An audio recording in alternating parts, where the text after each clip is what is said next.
Hello, this is April with Craft Knife Chronicles, and I'm here to share my latest project with you. I call it Number 31 Haunted Lane. It's a Victorian house styled for Halloween. I used the Graphic 45 Rare Oddities paper throughout this project. This project is fairly large.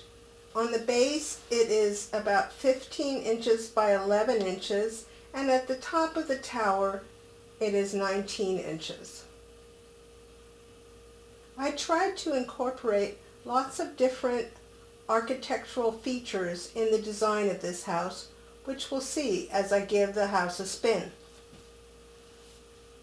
As we move around to the right side, we can see a dormer and a front porch. And then on the right side of the house, the chimney comes into view. As I continue turning the house, we'll see the back side, which granted is not as interesting as the front side. You might notice that there are little things in the windows, and we'll come in closer in a minute and see what some of those are. On the right side here, on the beige roof, you can see a circular hatch. That opens up to store treats for Halloween. As I turn the project further, we'll get a better view of the tower that's on the left side of the project.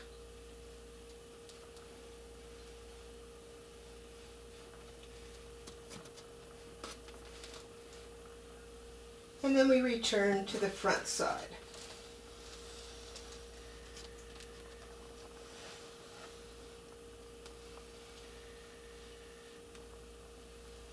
Next we'll come in a little bit with the camera angle so we can take a closer look at some of the features and see some of the objects that are in the windows. We've come in a little closer on the front side of the house, and I think in the tower you may just be able to make out a little owl peeking out of the middle window. And down in the bottom there's a clock, and it's 13 o'clock, and a skull in that window, and some candles next to it. There's a gargoyle in the circular window above the front entranceway, and the front door has an interesting image from the paper line of a skull in a glass dome. Over on the right side, we can see some bats flying around in the top of the dormer, another owl and some candles. And then it's a little difficult to make out in the front bottom, but there are some skulls and books and some hanging lanterns. On this side, one little lonely bat is flying in the top window, and there's just some interesting oddity down in the bottom window.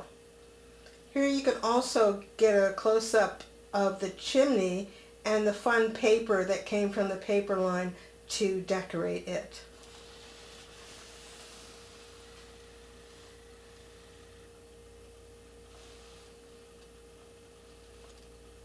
A few more candles, some bottles, another skull, and a lamp decorate the windows on the back of the house. And here we see a ghost lurking in the top window, and some other interesting bottles and objects in the bottom windows. And now we return to the front.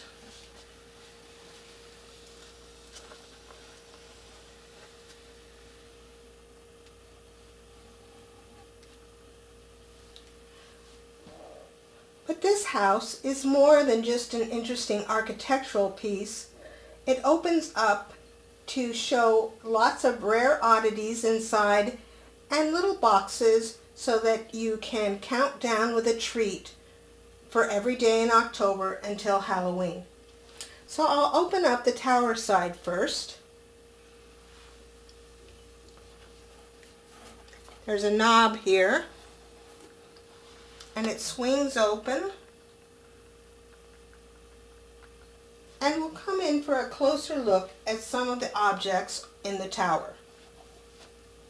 We'll start by looking at the niche in the top left of the tower. Here we can see some black roses that are put inside of an empty bottle and a little potion bottle sitting next to it.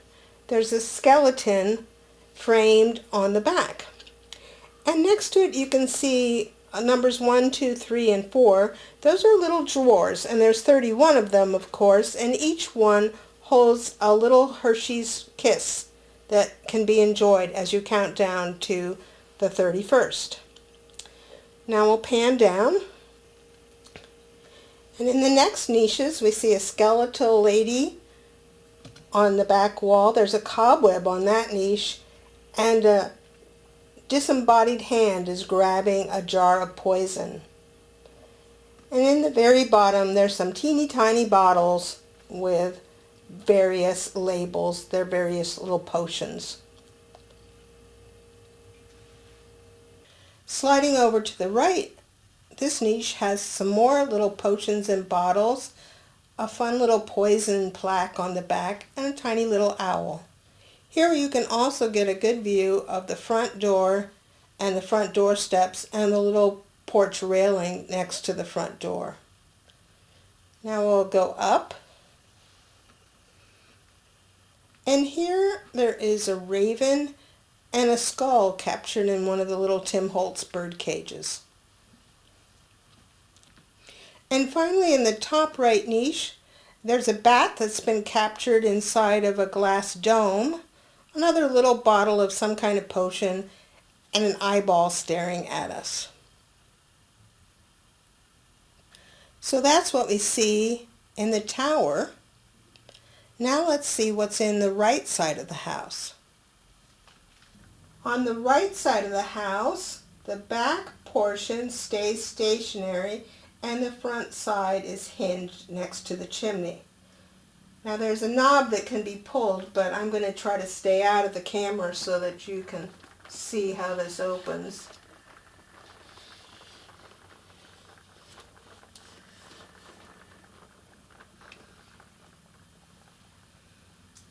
And I'll change the angle a little bit just so we can get a better view of what's going on. So now we can see better the niches and the treat boxes that are inside of the right side of the house. And we'll zoom in a little bit so you can have a closer look at what's in each niche.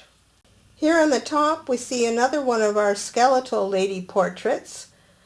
A little brass book charm is open. And then next to it is an hourglass that is made out of a couple of bottles and skeletal charms. The instructions for how to make the hourglass are on Laura Carson's website, which is called Artfully Musing, and I'll include that link below. As we come down, we can see a skeleton that has been jammed inside of the niche. And a little spider is crawling up the wall beside him. And then at the bottom, a gargoyle lurks in the last little niche. We'll come over to the right and then move up. Here on the right we find a skull inside of one of Tim Holtz's glass domes. And then from the paper line I just made a few little books to sit on the shelf. Next up we have some creepy claws holding on to an eyeball hanging from the ceiling of this niche, and a hand is coming out of a little crock with some goo coming over the edges. And then finally up on the top is a little skeleton bead. So you might have noticed that when we switched from the tower to the right side of the house that the numbers jumped from 12 to 16. And here's where the missing boxes are. They're hidden in the left side of the house, and it's difficult to see, but on top of that, of the three green boxes, there's also a little skull and a spider hanging from the ceiling. As I leave you with this view of the house in its open position, I just want to mention that many of the images that did not come from the paper line and lots of the objects that are in the little niches came from an online store called alphastamps.com. I hope you've enjoyed this tour of number 31 Haunted Lane. This project was a lot of fun to design and construct, and I hope you've enjoyed seeing the details. This is April with Craft Knife Chronicles. Bye for now.